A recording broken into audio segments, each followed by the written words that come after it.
వచ్చినటువంటి అభ్యర్థులు అదేవిధంగా అధికారులు మీడియా వారు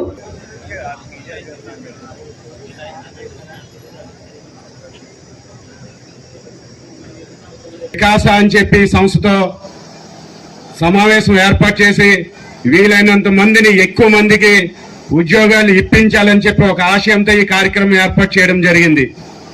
చాలా సంతోషం. ఇప్పుడు చెప్పారు వికాస సంస్థ డాక్టర్ జయప్రకాష్ నారాయణ గారి యొక్క ప్రోత్సాహంతో ఏర్పడిందని చెప్పి తెలియజేయడం జరిగింది. వారి యొక్క జయప్రకాష్ నారాయణ గారి యొక్క ఆశయాలు కానీ విధానాలు కానీ దగ్గరుండి చూసినటువంటి వ్యక్తిని నేను కూడా లోక్సత్తా సంస్థలో నేను పనిచేశాను.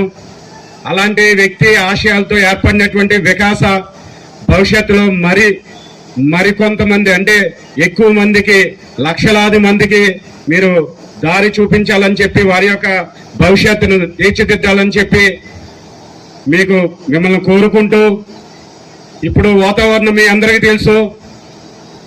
పెహల్గాం ఘటన జరిగిన తర్వాత అక్కడ 27 మంది అమాయకమైనటువంటి ప్రజలు చనిపోతే ఉగ్రవాదుల దాడిలో ఒక మహిళని అక్కడ ఉగ్రవాది చెప్పాడు.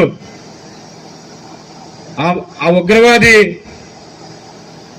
నీ భర్తను చంపిన విషయం, ఇక్కడ జరిగినటువంటి దాడి విషయం మీ మోదీకి వెళ్ళి చెప్పండి అని చెప్పారు.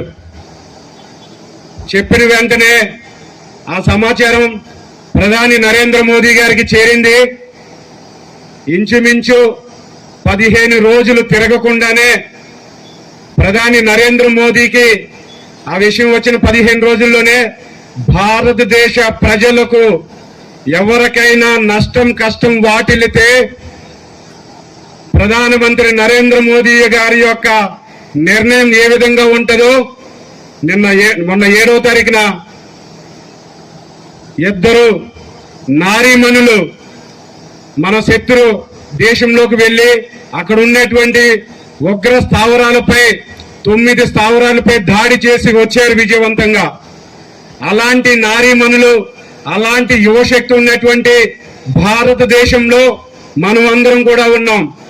ఇక్కడ మీరు విచ్చేసినటువంటి ఈ ఉద్యోగాల కోసం మీరు ఏ విధంగా అయితే ఆసక్తి చూపుతూ ఉన్నారో అదేవిధంగా మనకు దేశానికి దేశ రక్షణకు మన సహకారం కావాల్సినప్పుడు ప్రతి భారతీయుడు కూడా ఒక సైనికుడై శత్రు దేశంపై విరుచుకుపడాలని చెప్పి మీ అందరినీ కోరుతూ మీ యొక్క భవిష్యత్తును తీర్చిదిద్దడానికి ఇక్కడ ఎన్డీఏ ప్రభుత్వం ఉంది. తప్పకుండా గ్రాడ్యుయేట్ స్కిల్ డెవలప్మెంట్ అండ్ వికాస కలిపి సుమారుగా 42 కంపెనీలతోటి ఒక మెగా ఈవెంట్ కండక్ట్ చేయడం జరుగుతుంది. అయితే దీంట్లో సుమారుగా ఇప్పటికి